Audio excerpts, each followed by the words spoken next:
Welcome to I Believe, where we talk about governance and philosophy in America. I'm Joel Douglas, and I believe in America. Thanks for joining me.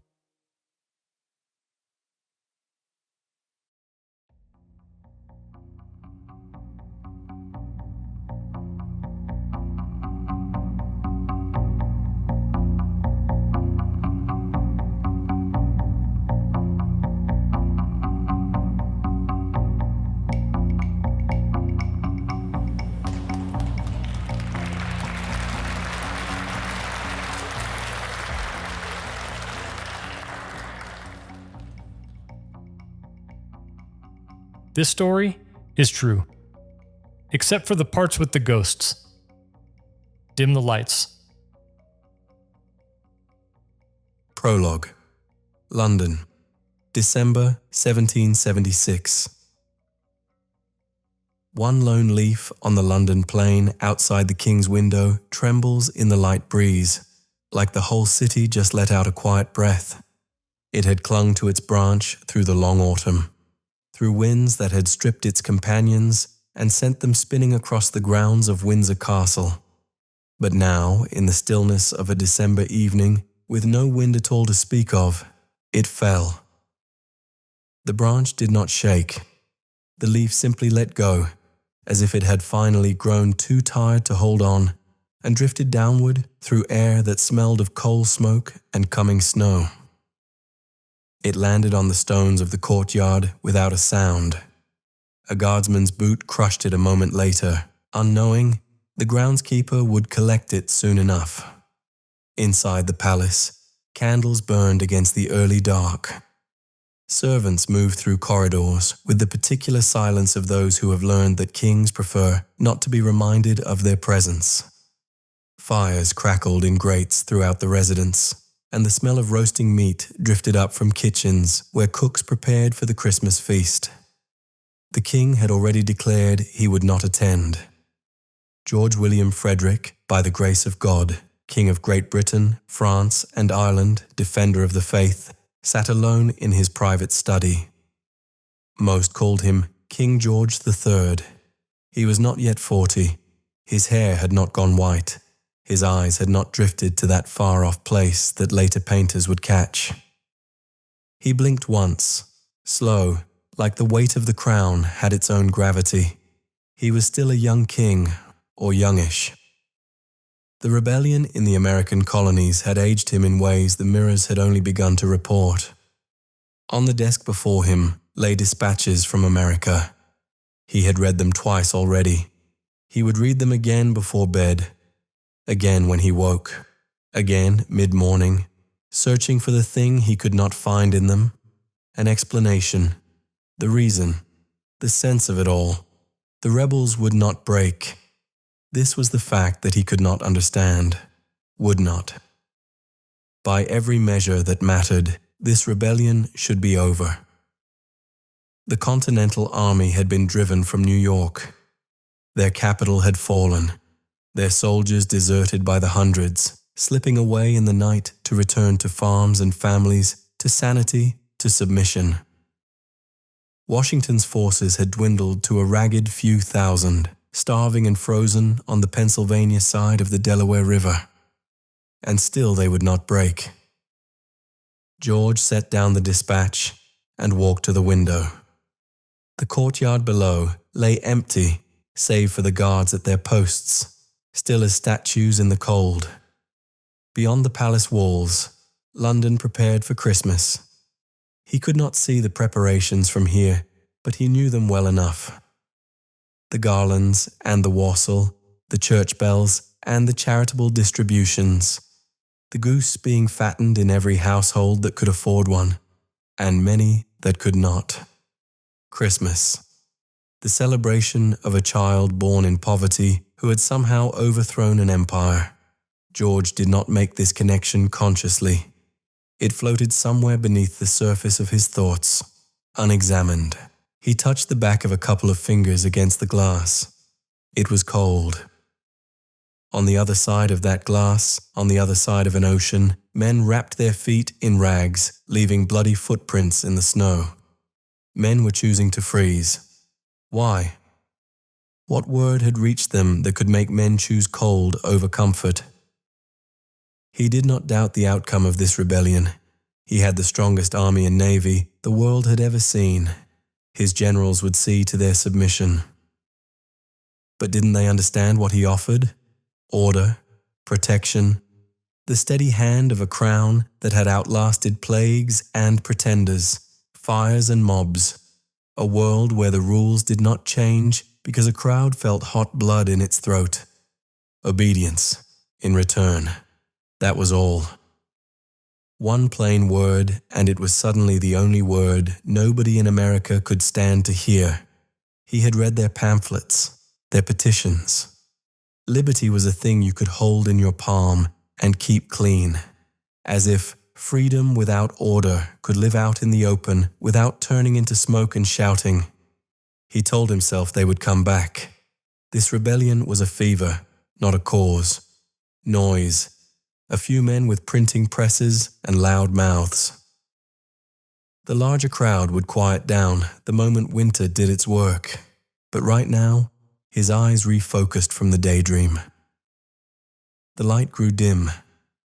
The glass fogged at the edges, as if someone had breathed on it from the other side. Odd, but no matter. It must be the snow coming. George turned from the window and walked to his desk. The candle nearest him flickered, then steadied. The shadows in the room shifted and resettled themselves. Outside, the temperature dropped, the smell of snow in the air. A white Christmas for London, if the clouds obliged.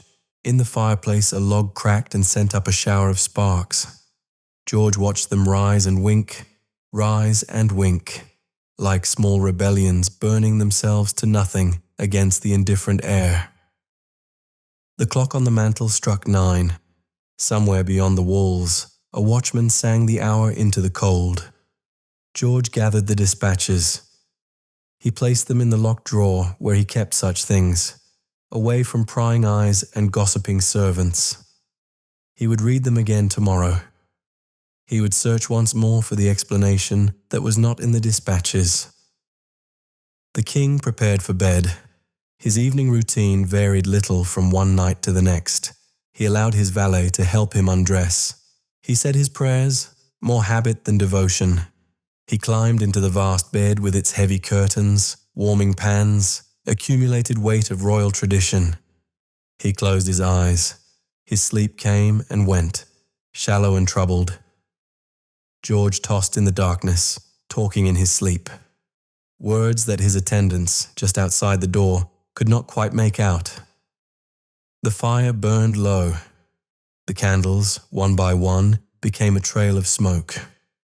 The room, black. Outside the window, the first flakes of snow began to fall on London, gentle, silent. It covered the courtyard where the plane leaf had landed. The city asleep in a blanket of white that looked almost like a fresh page. He heard the clock strike midnight and keep ticking.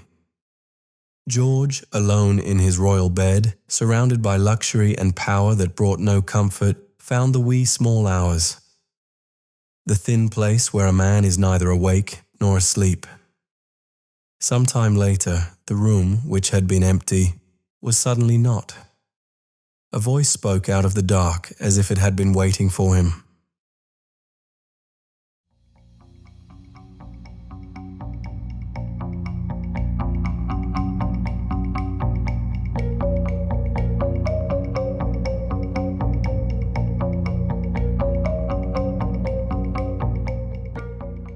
Act 1. The Ghost of Christmas Past. The voice came from nowhere and everywhere, the way a church bell finds you 3 streets away. George. George? The king opened his eyes. The room was dark, but had not changed, the same heavy curtains and dying fire, winter pressing against the windows. But this dark was different. Breath, presence. Who's there? His voice came out steadier than he felt. A king's training. Guards. They cannot hear you. nor you them. We are between the ticks of the clock, you and I, in the space of memory. There's no one here. There is. The voice said, not unkindly. Come, the night will not wait. George sat up, his eyes adjusted. There was no figure in the room, only shadow, and within the shadow, a deeper shadow, not a person, breath on the air. What are you? I am what was, the road behind you, the roads behind that road, the choices made before you drew breath. George felt his feet touch the cold floor, though he hadn't moved. His hand reached for a robe that was not there, and he found himself in only his nightshirt, shivering slightly. A pale light gathered at the window. The glass, which should have been solid, yielded like water. He passed through it without feeling it pass, and then he was somewhere else entirely. London. But not his London. The streets were narrow and filthy, choked with mud and offal, and crowds that moved with dread. George had seen etchings of this time. He had read the history, but nothing had prepared him for the smell, blood and smoke and fear. The smell coated his tongue. 1649, the 30th of January. The crowd pressed toward a scaffold erected in front of the banqueting house at Whitehall. George moved with them, unable to resist, a ghost among ghosts. A woman near him wept openly. Through the crowd, George saw him. King Charles I walked to the scaffold with the careful dignity of a man who had practiced this moment in his mind. His shirt was white, his hair grey. His eyes found no one in the crowd, as if he had already departed for some place beyond their judgment. He wore 2 shirts, so that he would not shiver in the cold. He wanted to look dignified, strong. George's throat tightened. He watched Charles kneel. He could not watch. He looked away, but he heard it. The blade found its mark. Then another sound, a moan rising from the crowd. Thousands of throats releasing something that had no name. Not triumph, not grief. Why do you show me this? I know this story. Every king knows it. The ghost looked at him, but did not speak. Britain had torn itself apart in those years. Men who had been neighbours became enemies. Law vanished, titles meant nothing. Thinkers had dreamed of a solution, a sovereign so absolute that chaos itself would bow before him. It was a dream born of blood, control that would not last. Then George and the ghost in a different London, cleaner, calmer, wider streets, newer buildings, dawn breaking over the Thames, the water in shades of rose and gold. 1688, 40 years after the axe. George watched a procession move through the streets. Not a mob this time, something orderly, almost festive. A parade. People lined the route, cheering. At the centre of the procession rode a man George recognized from portraits. William of Orange. Beside him, Mary Stuart, coming to claim a throne. The Glorious Revolution. They invited William. Parliament invited him. The people would only consent to be ruled. They could not be forced to submit. Power in exchange for purpose. Authority for accountability. The crown survived, but it did not survive unchanged, not rule by order, by consent. The parade thinned like fog. The morning light dimmed. The Thames lost its colour. He felt the pull of his own bed, like a tide. George's eyes flew open. He was back in his chambers.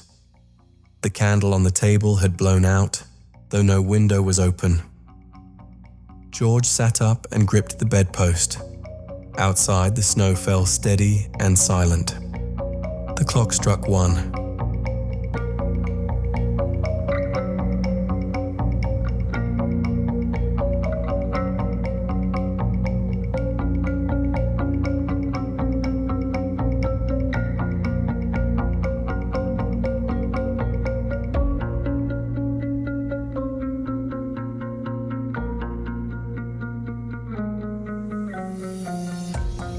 Act 2.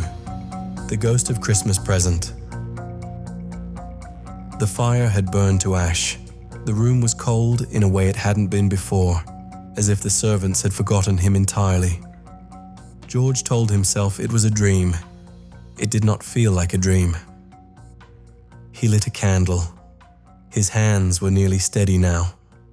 He poured a brandy from the decanter on the sideboard and drank it standing.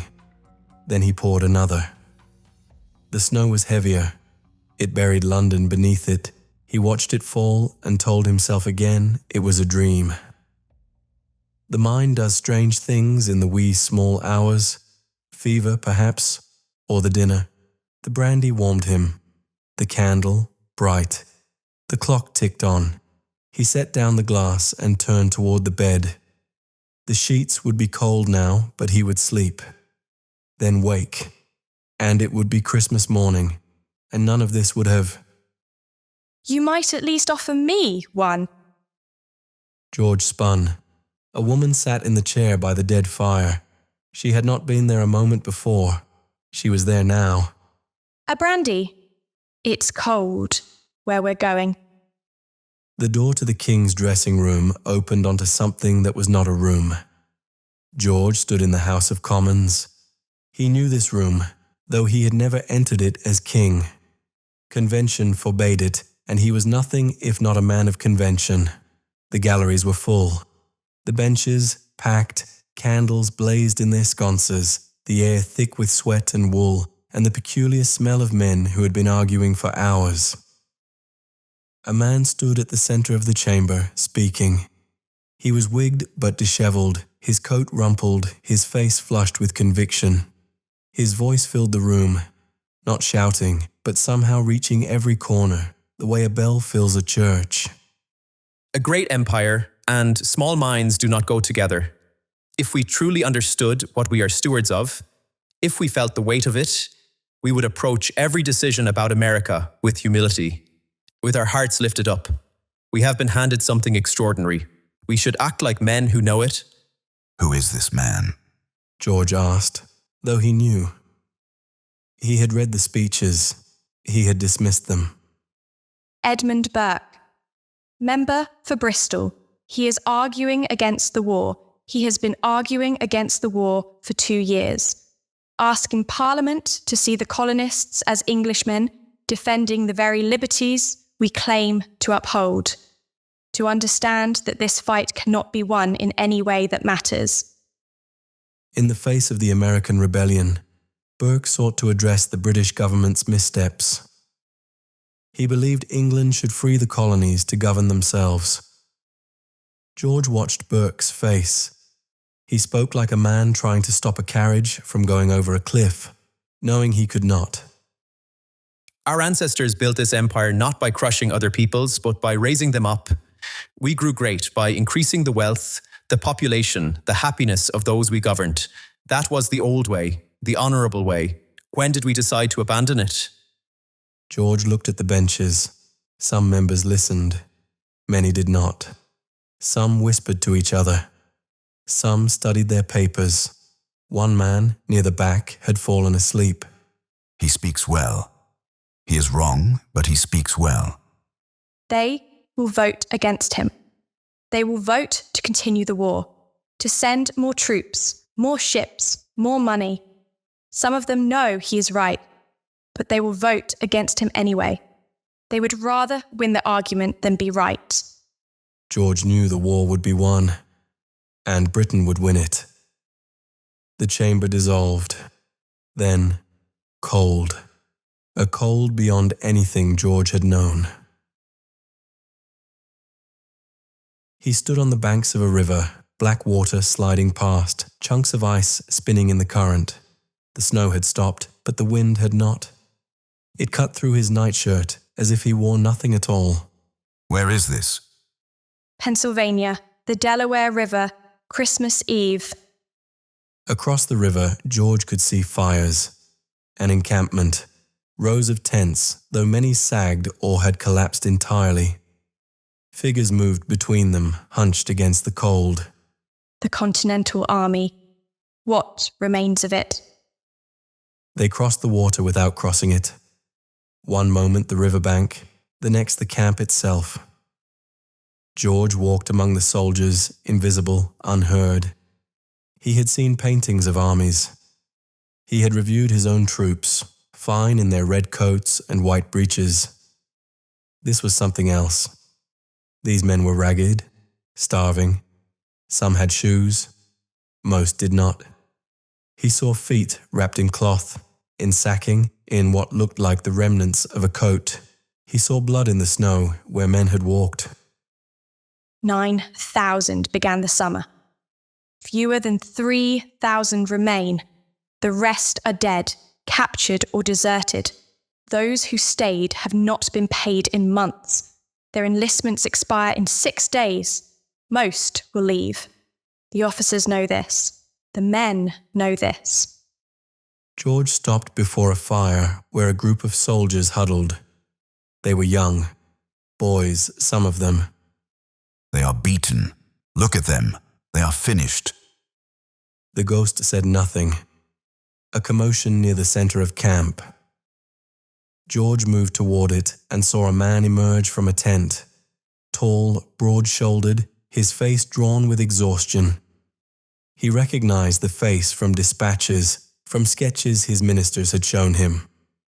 Washington.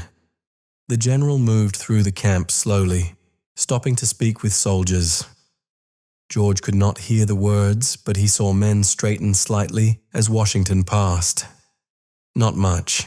They were too cold, too tired for much. But something, a flicker. He knows it is over. Look at his face. He knows his army is dying. The revolution may have only days left. Washington stopped at a fire where several officers had gathered. He was speaking to them, his voice low. George strained to hear, but caught only fragments. The Hessians. Christmas. George paid it no mind. The American troops were freezing to death for an idea, suffering for nothing. Hessian mercenaries garrisoned Trenton, celebrating Christmas. Professional soldiers holding down a foreign population. The sooner this ended, the sooner they could go home. Washington had failed. America had failed. The rebellion was done. The camp faded. George stood again in his chambers. The candle had burned down by half. The brandy glass stood where he had left it. Outside, the snow continued to fall. The clock struck 2 o'clock.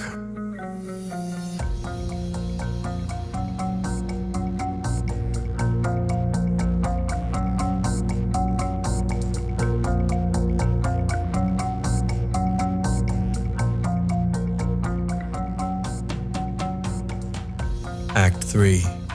The Ghost of Christmas, Yet to Come. George sat heavily on the edge of the bed. He was shaking, but not from the cold. The fire had somehow rekindled itself in his absence, burning steadily. The rebels were finished. He had seen it with his own eyes. Burke was a fool, and Washington was a fool. By spring, this would all be over, and the colonies would return to their proper place, and he would be proven right. He had been right all along. The shaking would not stop. Christmas morning, the birth of a child in poverty who had overthrown an empire. George thought about bloody footprints in the snow, a general's face, men who would not go home. He sat near the fire to warm himself. It was not enough. He lingered near its warmth. He might have dozed off. Then, the clock struck 3. George did not see the ghost arrive. One moment he was alone by the fire, the next he was not. This ghost was different. The first had been a voice, the second a man. This one was silence and form. It stood in the corner of the room, darker than the shadows around it, and it did not speak. It did not move. It waited. I know why you have come, George said. His voice sounded strange to him, thin and old. You are the last of them. You will show me what is to be. The ghost said nothing. I am not afraid of you. I have seen your kind before this night. I have seen the past and the present, and I am still king. I will still be king when you are gone. The ghost raised one arm and pointed toward the window. The room dissolved. Again, George stood on the banks of the Delaware.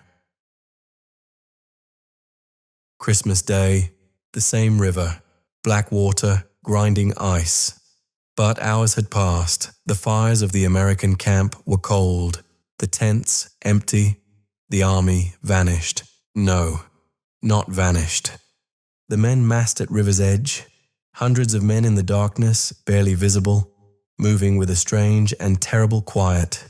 No one spoke above a whisper. No torches lit. Only the sounds of feet on frozen ground.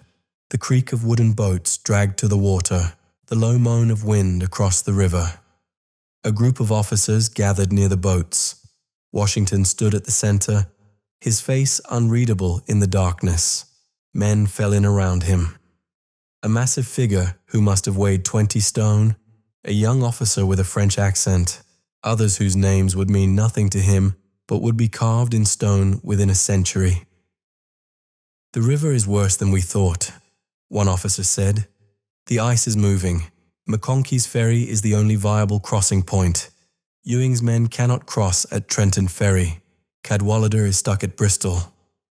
We cross alone, Washington said. The Hessians at Trenton will not expect us. That is the only advantage we have, and it expires at dawn. We cross tonight, or we do not cross at all. King George watched Washington's face. He had seen that expression before on commanders who knew they were ordering men to die. But there was something else. Resolve. A man who has made his peace with failure and decided to act anyway. The password for tonight. Victory or death. The officers dispersed. The loading began. George had never seen boats like these. Long and shallow, 40 feet or more, with high sides and flat bottoms. Cargo boats, meant for iron ore and grain, not soldiers. They sat low in the water, and the men packed into them like cattle, shoulder to shoulder, muskets held upright to save space. At the front and rear of each boat stood men who were not soldiers, sailors, fishermen. They handled their poles with a confidence the soldiers lacked, pushing off from the shore, steering into the current. These were Marblehead men, Massachusetts fishermen, men who had spent their lives on the Atlantic, who knew how to read water and weather. They had volunteered for this work because no one else could do it. The first boats pushed into the river. The ice came at the boats like a living thing, spinning and grinding. Chunks the size of carriages slamming against the wooden hulls. The fishermen fought it with poles and oars, pushing the floes aside, searching for channels in the darkness. The crossing was supposed to take 3 hours. It would take 9. Midway through, freezing rain began to fall. Men shivered so badly they could not hold their muskets. Soldiers vomited over the side from fear or sickness, or both. Washington stood in the prow of his boat, perfectly still, staring at the far shore as if to will it closer. The crossing went on, hour after hour. Boats reached the Jersey shore and unloaded their cargo of frozen men, then turned back for more. The ice grew worse as the night wore on, piling up at the landing site, forcing the boats to find new approaches. Midnight passed. 1 o'clock. 2. Men stamped their feet on the Jersey shore, trying to keep blood moving. There was no fire. There could be no fire. The enemy would see it. They stood in the darkness and the freezing rain and waited for the rest of the army to cross. 3 o'clock. 4. The artillery still had not crossed. Henry Knox, the massive man George had seen with the officers, bellowed orders at the river's edge. The boats seemed far too small to hold the cannons. The last boats crossed as the sky began to grey in the early morning. 9 hours, 9 hours in the boats, the ice, the freezing rain, and now a 9-mile march to Trenton, in the snow, in the dark, with men who had not slept and barely eaten, and whose enlistments expired in 6 days. Victory or death. The march was worse than the crossing. The men passed beyond exhaustion. Their bodies moved because their minds forgot how to stop. They marched in 2 columns on parallel roads, Sullivan along the river, Greene inland. Washington rode with Greene. The freezing rain stopped, but the ground was frozen iron. Men with rags on their feet left bloody prints with every step. George saw a soldier stumble and fall, and watched 2 others drag him upright and force him to keep moving. He saw another man simply stop, sit down in the snow, and close his eyes. The column marched on. The man who had sat down did not rise. 2 soldiers would freeze to death on that march. Anyone who stopped was lost. The sun rose behind heavy clouds, grey and cold. They had missed their window. The plan called for an attack at dawn, in darkness. It was now well past 7. Washington called a halt at a farmhouse a mile from Trenton. Officers gathered. George stood among them, invisible, listening. "We've lost surprise," an officer said. "It's full daylight. They'll see us coming." The Hessians have been harassed by militia for 3 days. They are exhausted. They have been on high alert so long as to be meaningless, and it's Christmas. No civilized army attacks on Christmas. The officer replied, "Sir, with respect, we are not a civilized army. We are barely an army at all." Yes, that is our advantage. Trenton was a small town, a few hundred houses clustered along 2 main streets that converged at its center. The Hessians were 1,500 professional soldiers, veterans of European wars. They quartered throughout the town, their cannons fixed at key intersections. Colonel Johann Rall commanded the garrison. Rall heard rumors. Loyalist spies had told him an attack was coming. A patrol had skirmished with American scouts just hours before. A servant approached with a note. A local loyalist sent it. It warned of American movements. Rall glanced at the note, did not read it, and slipped it into his pocket. He had received 100 such warnings. The Americans were beaten. Everyone knew. The rabble across the river was starving and freezing and would melt away by spring. The note was still in his pocket, unread when he died 3 hours later. The attack came from 2 directions at once. Sullivan's column struck from the south, Greene's from the north. They drove into the town along the parallel main streets. The sound of musket fire shattered the morning quiet. Not volleys, a rolling crackle, building and building as more Americans entered the town. The Hessians were professionals, surprised, half-dressed, but well-trained. They formed up in the streets and fought. They spilled from houses, grabbing weapons, falling into ranks with the muscle memory of 100 drills. Their officers shouted commands in German. Drums beat the call to arms. But the Americans held the high ground, and they had artillery. Henry Knox's guns. The same cannons that had crossed the river on boats too small to hold them opened fire from the head of King Street. Grapeshot tore through the Hessian formations. Men fell. The survivors tried to form up again. The American fire was relentless. Colonel Rall mounted his horse and rode into the chaos, sword raised, rallying his men. He organized a counterattack, led a charge toward the American guns. A musket ball struck him in the side. He stayed mounted. Another ball hit him. He slumped, slid from his horse, and his men caught him and dragged him into a church. The Hessian resistance collapsed. It was over in 45 minutes. The Hessians laid down their arms. American soldiers, the same ragged, starving men on the riverbank the night before, herded prisoners into buildings. Washington rode slowly through the town. He returned salutes to men who had not believed they would survive the night.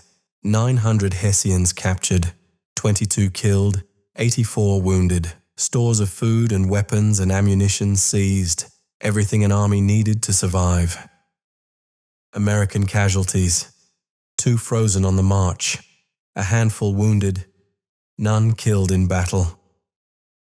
King George saw the bodies in the street, the prisoners being marched away, the American flag raised over the town. He looked at Washington, still mounted, still silent, looking back toward the river, as if already calculating the next impossible thing. Then the scene shifts.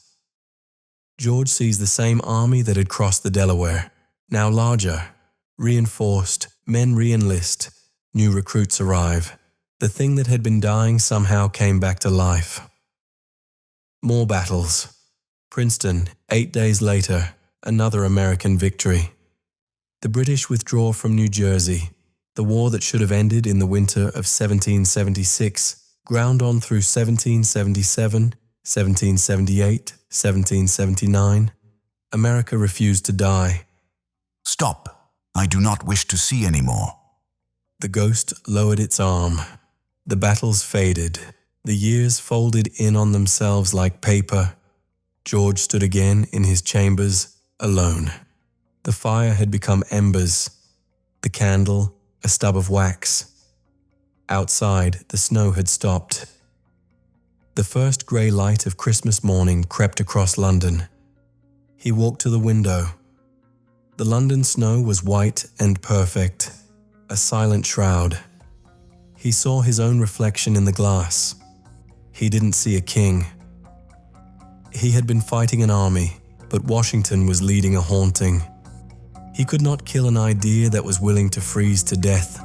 An army of bloody footprints in the snow, of no pay and empty bellies shivering in ice-covered boats on Christmas Day.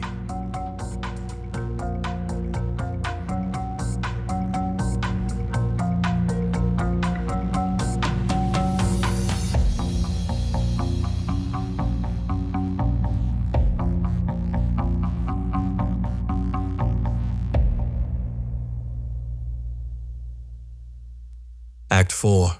King George's Redemption. He was shaking. He told himself it was a dream, again and again, as if repetition could make it true. But he was there. The gunpowder, the cold of the Delaware, Washington's face in the prow of that boat, staring at the far shore.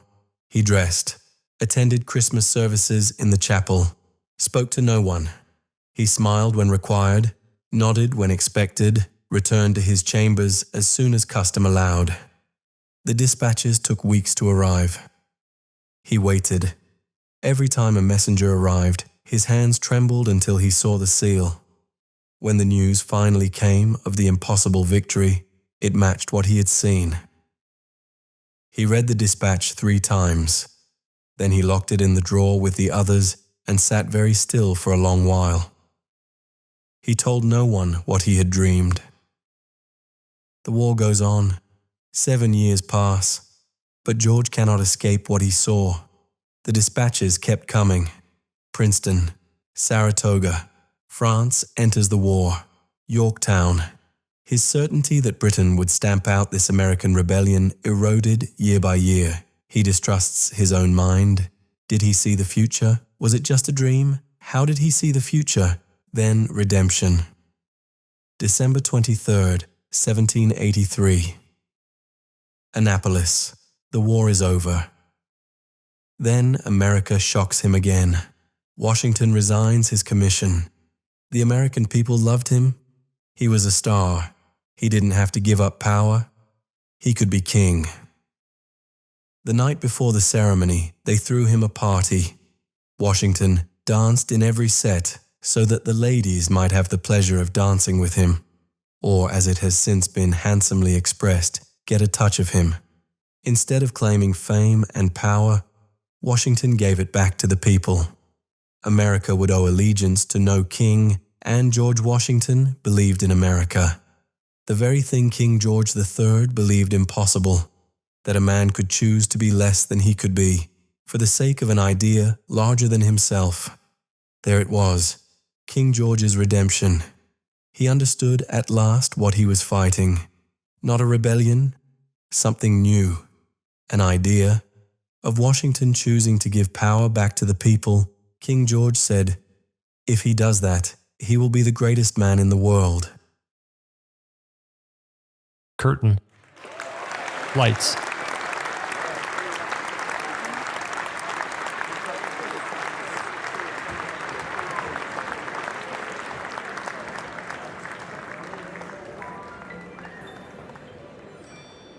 Act 5. Finn. This story is real. Freezing soldiers, bloody footprints in the snow, Washington's resignation, King George's redemption. The ghosts? They were the only ones who knew how to tell him the truth. The greatest act of power is letting go. My best wishes are with you and yours this Christmas. 2 days from now, we celebrate a child born in poverty who overthrew an empire. May God bless you and keep you. May God smile on you and be gracious to you. May God look on you with favor and give you peace. God bless us, everyone.